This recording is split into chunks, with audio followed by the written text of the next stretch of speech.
Welcome to the online course of Commodity Market Course by IFMC Institute. Commodity market financial market का एक महत्वपूर्ण हिस्सा है।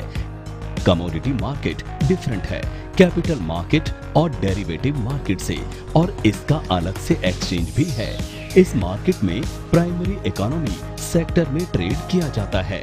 इसमें सॉफ्ट कमोडिटीज जैसे agriculture product, wheat, coffee, cocoa, fruit, sugar आदि में ट्रेड होता है, और हाई कमोडिटीज जैसे कि गोल्ड, ऑयल आते हैं। इसमें ट्रेड करने से पहले इसकी जानकारी बेहद आवश्यक है। आइए देखते हैं फर्स्ट वीडियो, जिसमें हम जानेंगे introduction to commodities market, basic of commodities, advantage of commodity trading, major commodities, history of commodity derivatives. Welcome to IFMC. Let me give you my introduction first. I am Puneet Grover, about 10 years of experience working with LKP Shares and Securities Limited, where basically I was managing portfolio of clients, acquisition of clients, making strategies in future and options. I worked with international hedge fund also, Hybrid International, wherein we used to handle paper trades. India में paper trading नहीं होती, but if we talk about Singapore, Hong Kong, जो financial hubs हैं, वहाँ पे paper trades होते हैं, private agreements होते हैं, डेरिवेटिव कॉन्ट्रैक्ट्स होते हैं, and the topic that we would be starting today is about commodities market. I am also working as a guest lecturer in various other colleges जैसे IMT Ghaziabad, ITS Ghaziabad, international college of financial planning and various others.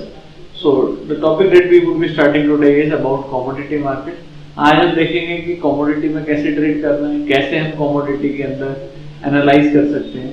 Commodity market जो है बहुत बड़ी market है और बहुत पुरानी market है। जब ये स्टार्ट हुई तो पहले क्या होता था, कॉपर कॉइन, गोल्ड कॉइन, इनकी भी ट्रेडिंग होती थी, बट आज की डेट में it is an electronic market जिसके अंदर ट्रेडिंग हो रही है। एंड जो मेजर एक्सचेंजेस हैं जिनमें ट्रेडिंग हो रही है वो है MCX एंड NCDX। तो हमारे को ये पता होना चाहिए कि कमोडिटी मार्केट है क्या। सो मेजर एक्सचेंजेस जो है these are MCX and NCDEX, multi commodity exchange and national commodity exchange.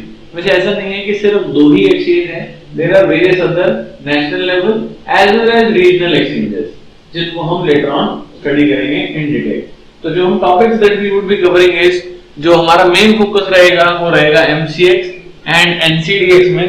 इसमें पढ़ेंगे सबसे पहले अबाउट द डेरिवेटिव्स, कि मार्केट में डेरिवेटिव क्या है, कैसे जो है कमोडिटी है, इनकी वैल्यू डिराइव हो रही है। देन द हिस्ट्री, कि कमोडिटी मार्केट स्टार्ट कहां से हुई, कैसे ये मार्केट बनी, कौन कौन से एक्सचेंजेस थे जो पहले बने, कौन कौन से हमारे नेशनल लेवल के एक्सचेंजेस हैं, कौन कौन से हमारे रीजनल एक्सचेंजेस हैं। Then we would be studying about the international markets also, कि क्या क्या फैक्टर्स हैं जो कमोडिटी को इफेक्ट कर सकते हैं, कैसे हम इंटरनेशनली इसको ट्रेड कर सकते हैं, क्या किस किस कमोडिटीज की जो प्राइसेस हैं वो इंटरनेशनली डिराइव हो रहे हैं। Then they live trading on NCDEX platform, क्या NCDEX प्लेटफॉर्म क्या था, कैसे हमें लाइव ट्रेडिंग करनी है। Then is about the pricing, then is about the hedging, कैसे हम कमोडिटी मार्केट को यूज कर सकते हैं to hedge our positions. Then is about clearing and settlement, कैसे इनकी सेटलमेंट और क्लियरिंग हो रही है, कैसे अगर मुझे कोई कमोडिटी खरीदनी है और उसकी डिलीवरी चाहिए तो क्या क्या रिक्वायरमेंट्स है, कोई कमोडिटी मैंने को बेची है तो कहां पे दूंगा, कैसे उसकी सेटलमेंट हो रही है। Then is little bit about the tax implications. Now, to understand commodities better, we would be considering various websites जिनको आप go through कर सकते हैं। IG Markets, Forex Factory, Investing.com, Investment Guru, Netdania, SGX Nifty, Dow Futures Live। इसके अलावा MCXindia.com, NCDEX.com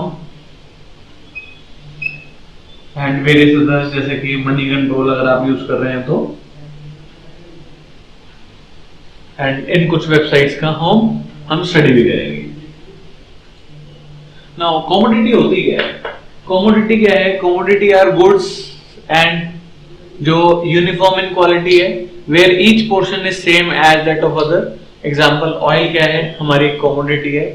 जैसे 1 barrel of oil is equal to the same barrel of the next. Similarly gold क्या है? Gold क्या है? गोल्ड एक commodity है। 1 ग्राम और 2 ग्राम और 10 gram of gold is equal to 10 gram of gold, यानी same quality, that is called as the commodity. There are two ways that commodities are traded, like in spot market or in futures market. Spot क्या market है? जहां पे हमारे को immediately delivery मिल जाती है। So it refers to the trade that take place on the spot and traded right there and then and usually for cash. कोई बता सकता है मुझे स्पॉट मार्केट कौन सी होगी हमारी कमोडिटी की? कमोडिटी की जो स्पॉट मार्केट है वो है हमारी एक मार्केट जहां पे हमें डिलीवरी मिल जाती है। जैसे कि अगर मैं बात करूं मंडी, ये मंडी जो है यहाँ पे हम जाते हैं, पैसे देते हैं और हमारे को कमोडिटी मिल जाती है, that is called as spot market. Future is not actually the cash market, इसको हम फ्यूचर मार्केट कह रहे हैं, जहां पे हम कोई कॉन्ट्रैक्ट कर रहे हैं बाय और sell of the particular commodity in future date. यानी कि मैंने ये कहा कि मैं आपको 10 टन आलू दूंगा on this date and this trade has been taken place through an exchange, so that would be called as the future contract. So future trading is through an organized market which is normally been regulated by the government and various other bodies जो इस market को regulate कर रही हैं।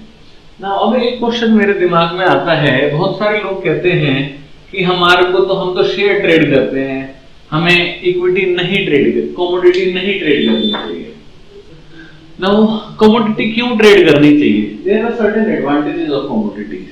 जैसे कि एक तो commodity जो मार्केट है, यहाँ पे जो मार्जिन्स हैं वो बहुत लोअर रहते हैं।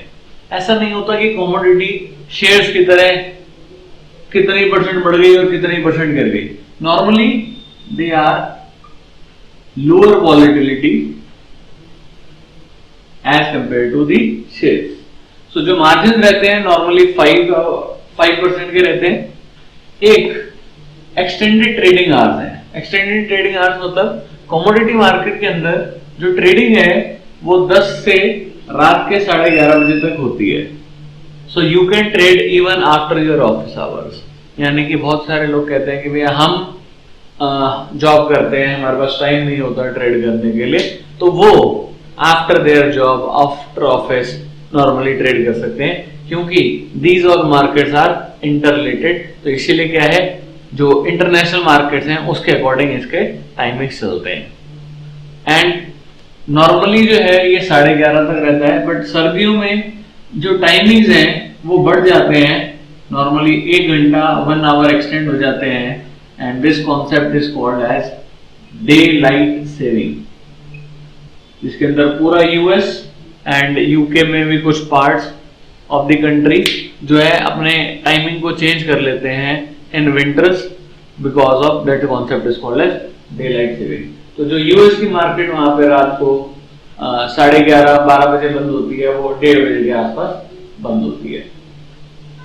तो हमारे यहाँ पे भी जो टाइमिंग्स हैं वो चेंज हो जाते हैं इन commodities. Easy access, commodity trading uses a similar trading platform as that of shares and stocks. बहुत सारे ब्रोकर्स हैं जिनके पास एक सेम प्लेटफॉर्म है जिसके अंदर आप कमोडिटी भी ट्रेड कर सकते हैं एंड इक्विटीज भी ट्रेड कर सकते हैं। Diversified risk, other than trading in stocks you can spread your risk by investing in commodities, and commodity क्या है, it is a best hedge against inflation।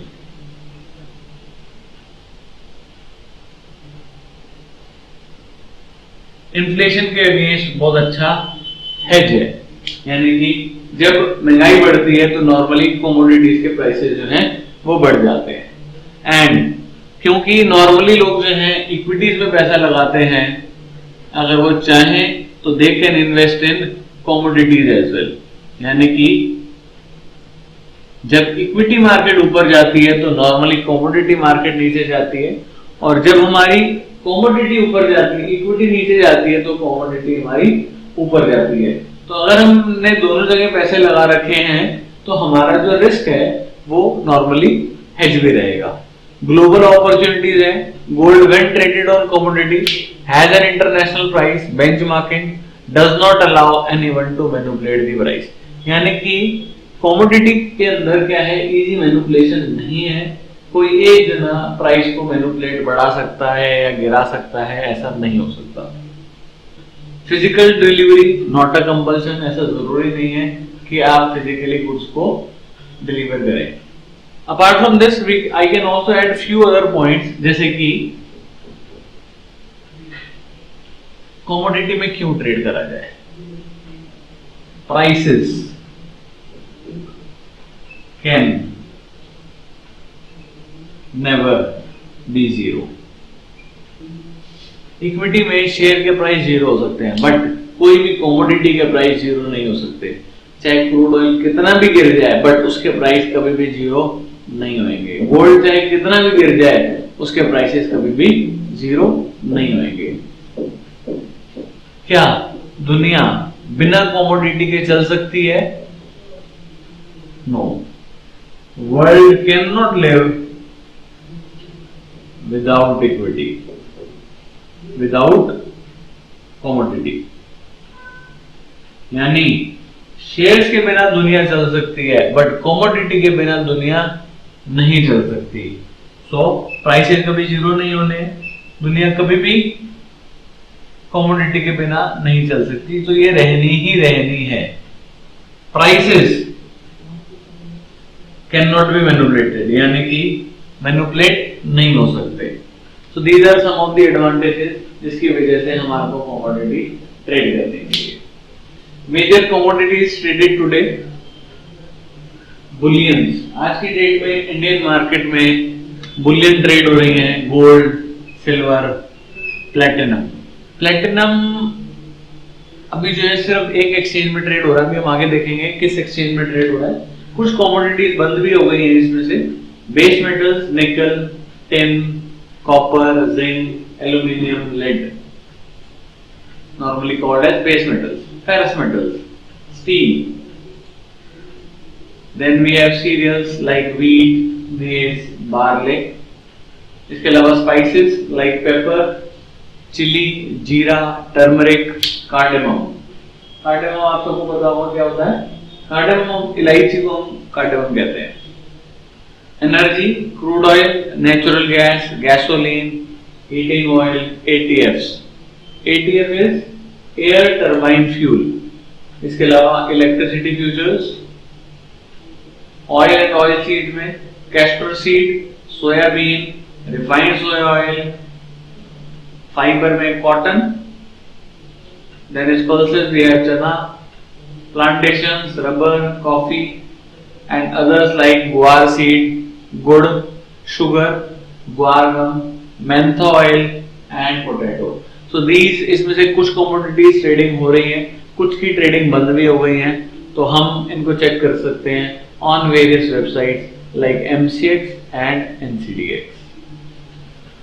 There are various products and participant जो commodity market में provide deal कर रहे हैं।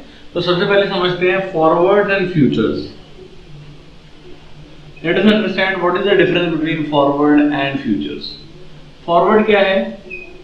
Normally जो मंडी में जो ट्रेड हो रहा है, इसी से ये मार्केट बनी है। फॉरवर्ड क्या है? जिसमें बेसिकली दो पार्टीज हैं। यहां पे क्या है? जो डील कर रही हैं वो तीन पार्टीज हैं। ये पुराने जमाने का कॉन्ट्रैक्ट है, तो they are called as customised contracts. ये आज की डेट के नए जमाने के कॉन्ट्रैक्ट्स हैं, so they are called as standardised contracts. और कोई डिफरेंस जो आप बता सकते हैं फॉरवर्ड और फ्यूचर्स में? फॉरवर्ड के अंदर क्या होता था? एक रिस्क होता था, that is called as counter party risk. किसानों के साथ नॉर्मली इस टाइप का रिस्क रहता था कि अगर मैंने आपको बोला या मैंने मंडी में गया और मैंने बोला भैया 10 टन आलू दूंगा, इस दिन दूंगा और इस रेट पे दूंगा, एक महीने बाद रेट आलू का बढ़ गया तो मैं दे नहीं पाऊंगा, मैं अपनी बात से मुकर जाता हूं।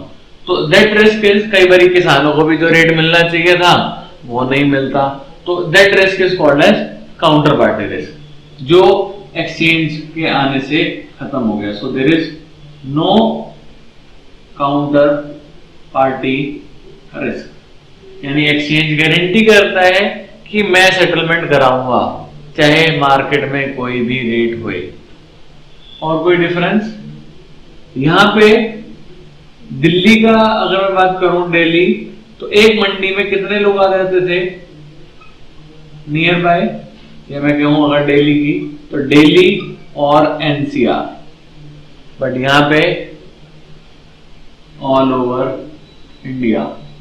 तो ऑल ओवर इंडिया के आने से क्या हो गया, यहां पे लिक्विडिटी नहीं होती थी, मुझे अगर कॉन्ट्रैक्ट करा है तो सेम काउंटर पार्टी के पास ही जाना पड़ता था कॉन्ट्रैक्ट को खत्म करने के लिए, बट यहाँ पे देयर इज इनफ लिक्विडिटी, अगर दिल्ली का बायर नहीं भी मिलेगा तो मेरे को दूसरा कोई बायर मिल जाएगा जिसके थ्रू मैं कॉन्ट्रैक्ट कर सकता हूं। यहाँ पे कोई मार्जिन पेमेंट नहीं रहती थी, so no margin, but here we have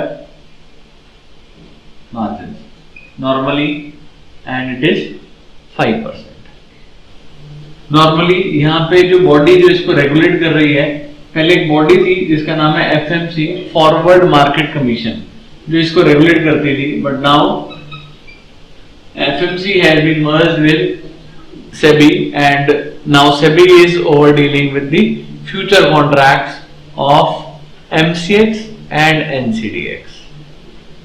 अच्छा, अब एक क्वेश्चन आता है कि जब हमारे पास ये चीज थी तो ये क्यों बना दी गई। तो आज हम अंडरस्टैंड करते हैं कि हमारे पास जो फॉरवर्ड थे तो फ्यूचर क्यों बना दिए गए। लेट अस सपोज आप एक गोल्ड ज्वेलर है, एक गोल्ड ज्वेलर है जो ज्वेलरी बनाता है। लेट अस सपोज ये आज मार्केट गया, 1 किलो गोल्ड लेके आ गया, 30,000 रुपए गोल्ड का रेट चल रहा है 10 ग्राम का, 1 किलो गोल्ड आएगा नियरली अबाउट 30 लाख का। अभी क्या करेगा, इसके बाद ये ज्वेलरी बनाएगा, इसको ज्वेलरी बनाने में नियरली अबाउट 1 हफ्ता लगेगा। बिकेगी कब, जब आपकी शादी पक्की होगी या दिवाली होगी या धनतेरस होगी या आप गोल्ड लेने के लिए जाओगे। तो ये नहीं पता कि कब बिकेगा, बट जिस दिन भी बिका, लेट अस सपोज उस दिन रेट था 29,000 रुपए, तो आपको क्या आएगा, लॉस कितने का, 1,000 का। आप ज्वेलर से जो लोगे वो तो आज के रेट पे लोगे, आपको मतलब नहीं है कि ज्वेलर ने क्या रेट लिया है। तो ज्वेलर ने लिया है 30,000 रुपए और ज्वेलर 29,000 में बेचेगा तो उसको क्या आएगा, लॉस। ज्यादा से ज्यादा वो जो चार्ज कर सकता है इसके ऊपर वो है मेकिंग चार्ज, यानी 200 या 250 रुपए पर 10 ग्राम, यानी this is what is his profit. यानी इस प्रॉफिट को कमाने के लिए उसका लॉस हो गया 1,000 रुपए का। क्यों, क्योंकि वो एक ऐसी एसेट में डील कर रहा है जिसके प्राइसेस रोज फ्लक्चुएट हो रहे हैं। इस रिस्क को खत्म करने के लिए, तो रिड्यूस दिस रिस्क, एक मार्केट बनाई गई that is called as the futures market. Okay, ये मार्केट हमारी इसलिए बनी थी ताकि कोई भी जना जो ज्वेलर इस गोल्ड में डील कर रहा है, यानी कि स्पॉट गोल्ड में डील कर रहा है, वो अपने रिस्क को कम कर सके। अब रिस्क को कम कैसे करेगा, वो फ्यूचर्स मार्केट में जाएगा और यहाँ पे कॉन्ट्रैक्ट कर लेगा कि भैया मैं आपको 1 महीने बाद गोल्ड दूंगा एट 30,000 रुपए पर 10 ग्राम, और जिस दिन उसके दुकान से ज्वेलरी बिकेगी वो ये गोल्ड वापस खरीद लेगा एट नियरली अबाउट 29,000 रुपए पर 10 ग्राम। यानी कि उसका जो ये लॉस था ये रिकवर हो जाएगा by doing a transaction which is just opposite to the spot gold, and in future market maybe MCX में जाके वो ये ट्रांजैक्शन कर सकता है। जहां पे वो ये ट्रांजैक्शन कर लेगा तो उसका जो लॉस है वो रिकवर हो जाएगा और उसका जो ये प्रॉफिट था यही प्रॉफिट उसी का मार्जिन रहेगा। तो इसीलिए बनी थी हमारी फ्यूचर्स मार्केट। वो अलग बात है कि लोगों ने इसको एज अ स्पेक्युलेटर्स जो मार्केट में ट्रेड कर रहे हैं, क्योंकि ओपन मार्केट है तो कोई भी जना ट्रेड कर सकता है। इंट्राडे वाले भी हैं, पोजिशनल वाले भी हैं, ज्वेलर भी है और इसके अलावा पब्लिक भी है। इसके अलावा अब एक नए प्रोडक्ट्स इंट्रोड्यूस हो गए that are called as options. तो एक बार समझते हैं ऑप्शंस क्या है। ऑप्शंस क्या है? जिसके अंदर आपके पास ऑप्शन है, चाहेंगे तो खरीदेंगे, नहीं चाहेंगे तो नहीं खरीदेंगे। ऑप्शन हमारी दो तरह की ट्रेड होती हैं, we have call options and we have put options. Call में क्या है? Buyer has the right to buy but not obligation to buy given quantity at given price on given future date।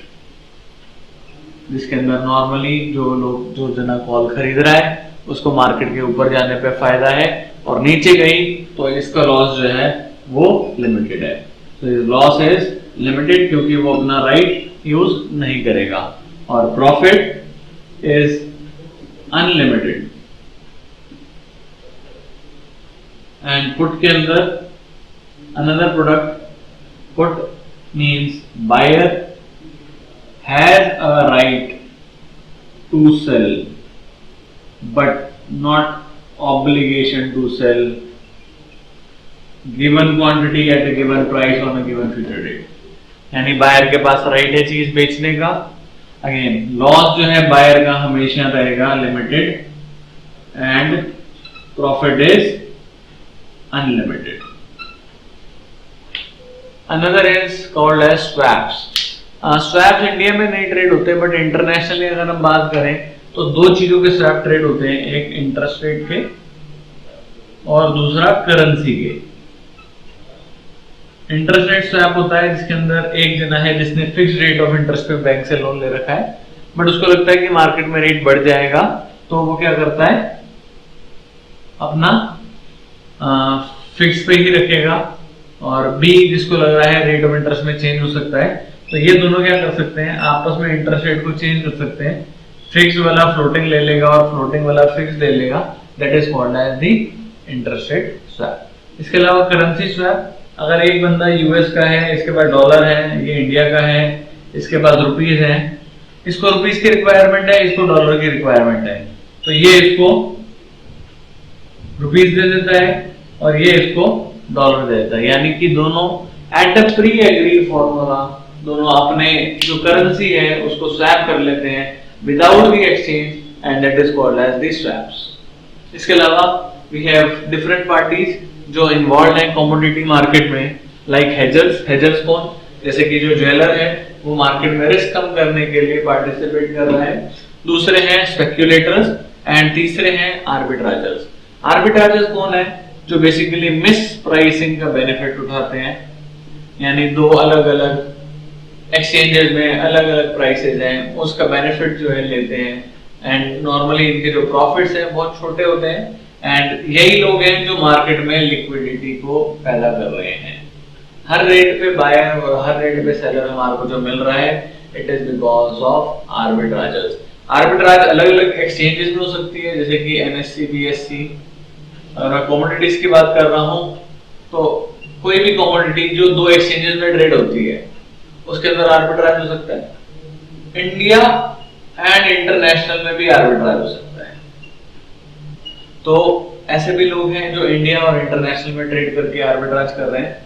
अगर हम चाहें तो क्योंकि फ्यूचर जो है अलग अलग महीनों के ट्रेड हो रहे हैं तो डिफरेंट मंथ्स में भी आर्बिट्राज हो सकता है, यानी कि जनवरी एंड मार्च के प्राइस डिफरेंसेस के अंदर भी आप आर्बिट्राज कर सकते हैं।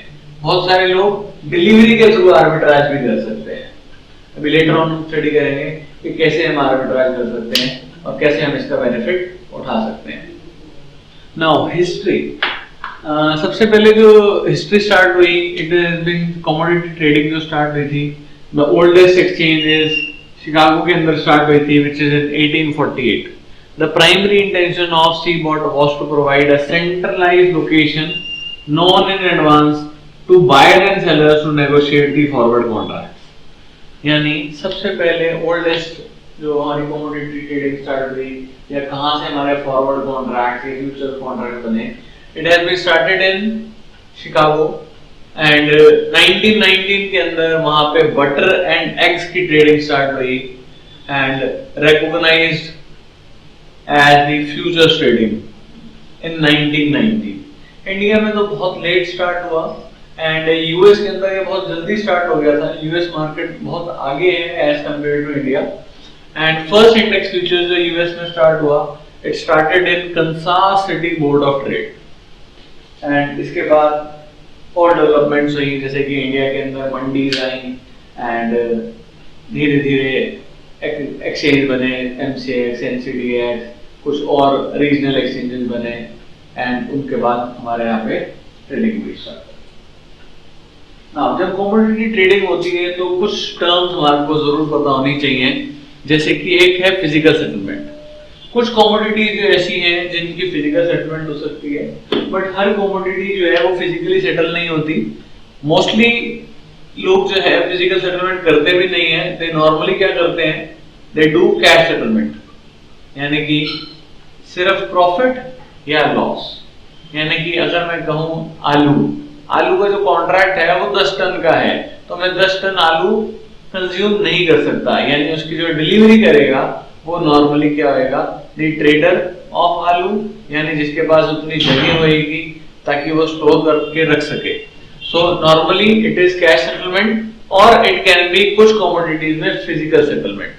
इसके अलावा एक पीरियड होता है that is called as delivery notice period. इस पीरियड को we can also call this as tender period. Normally gold के अंदर इट इज 5 डेज, जिसके अंदर 5 दिन पहले ऑफ द एक्सपायरी से पहले 5 दिन पहले मुझे बताना पड़ेगा कि मैं इसकी डिलीवरी लूंगा या नहीं लूंगा. इस डिलीवरी को नॉर्मली असाइन करा जाता है टू द काउंटर पार्टी. यानी कि अगर मैंने डिलीवरी लेनी है तो बी पार्टी ढूंढी जाएगी जिसको डिलीवरी देनी है और ये डिलीवरी इसके अगेंस्ट असाइन होगी.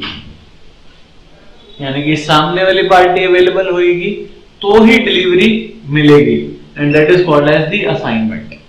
डिलीवरी को रखने के लिए नॉर्मली एक चीज की रिक्वायरमेंट होगी, that would be called as the warehouse. बिना उसके डिलीवरी नहीं रखी जा सकती. तो एक हमारे पास डिलीवरी सेंटर होएगा एंड वहां पर वेयर हाउस भी होएगा. जितनी भी डिलीवरी दी जाएंगी उन सब की प्रॉपर ग्रेडिंग होनी जरूरी है. ईयर मार्क एक बॉडी है जो बेसिकली ग्रेडिंग प्रोवाइड करती है टू दी कमोडिटीज की क्या क्वालिटी ऑफ कमोडिटी है. जैसे कि गोल्ड के अंदर हम बात करें तो 999% प्योरिटी वाला गोल्ड मिलेगा.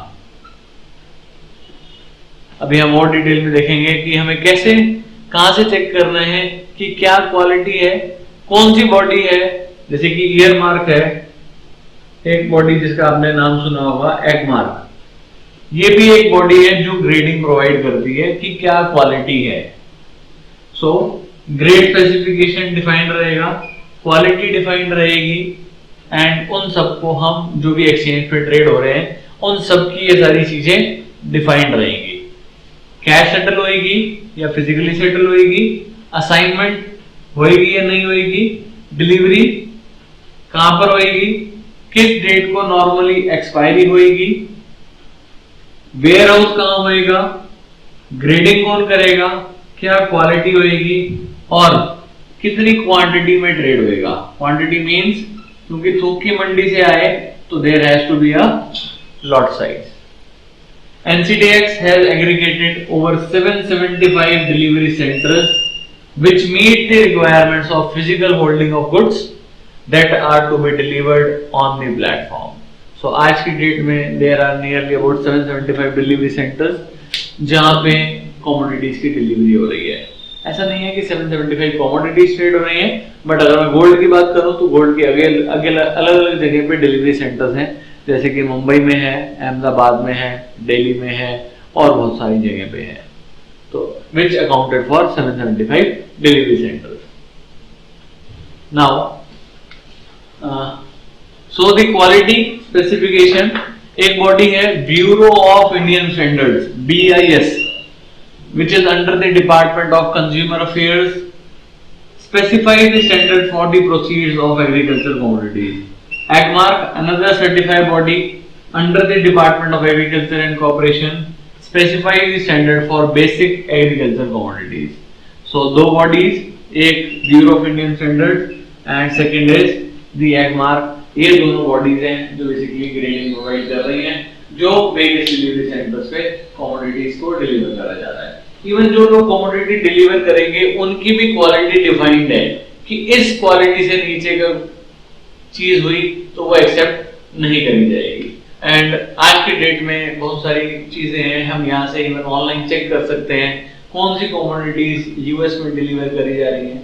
एक एक्सचेंज ऐसा है जो आज की डेट में सबसे बड़ा एक्सचेंज है, that is CME, which is Chicago mercantile exchange. And अभी हम पढ़ेंगे in the next chapter about the international market and कैसे डेरिवेटिव ट्रेडिंग हो रही है ऑफ द इंटरनेशनल